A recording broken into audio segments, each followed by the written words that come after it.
അപ്പോൾ ഇനി പോലീസിനെതിരായ മറ്റൊരു വാർത്തയാണ് ഇനി. MSF പ്രവർത്തകരെ പോലീസ് വേട്ടയാടുന്നു എന്ന ആരോപണവുമായി Malappuram youth league. Calicut university സംഘർഷത്തിൽ ഏകപക്ഷീയമായി MSF പ്രവർത്തകരെ തിരഞ്ഞുപിടിച്ച് അറസ്റ്റ് ചെയ്തുവെന്നാണ് ആരോപണം. പോലീസ് നടപടിക്കെതിരെ കൊണ്ടോട്ടി, തേഞ്ഞിപ്പാലം പോലീസ് സ്റ്റേഷനുകളിലേക്ക് മാർച്ച് നടത്താനാണ് തീരുമാനം. കാലിക്കറ്റ് യൂണിവേഴ്സിറ്റി യൂണിയൻ ഉദ്ഘാടനത്തോടനുബന്ധിച്ചാണ് MSF SFI സംഘർഷങ്ങൾക്ക് തുടക്കം.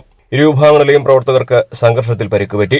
MSF നൽകിയ പരാതി അവഗണിച്ചുകൊണ്ട് പോലീസ് ഏകപക്ഷീയമായി MSF പ്രവർത്തകരെ മാത്രം തെരഞ്ഞുപിടിച്ച് അറസ്റ്റ് ചെയ്യുന്നു എന്നാണ് യൂത്ത് ലീഗ് ആരോപിക്കുന്നത്.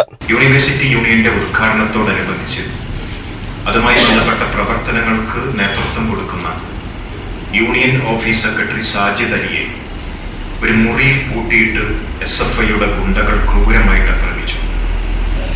ആ ആക്രമണത്തിൽ അദ്ദേഹത്തിന് അപായപ്പെടുത്താനുള്ള ശ്രമമുണ്ടായി. ഭാഗ്യം കൊണ്ടാണ് സാജിദ് അലി രക്ഷപ്പെടുന്നത്.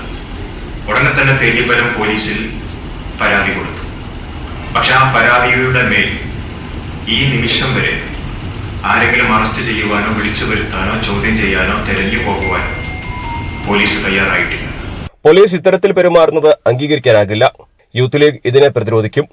SP ഓഫീസിലേക്കടക്കം മാർച്ച് നടത്തും. ഈ വെള്ളിയാഴ്ച വൈകുന്നേരം കൊണ്ടോട്ടി, തേഞ്ഞിപ്പലം പോലീസ് സ്റ്റേഷനുകളിലേക്ക് പ്രതിഷേധ പ്രകടനം സംഘടിപ്പിക്കും. യൂത്ത് ലീഗ് നേതാക്കൾ പറഞ്ഞു.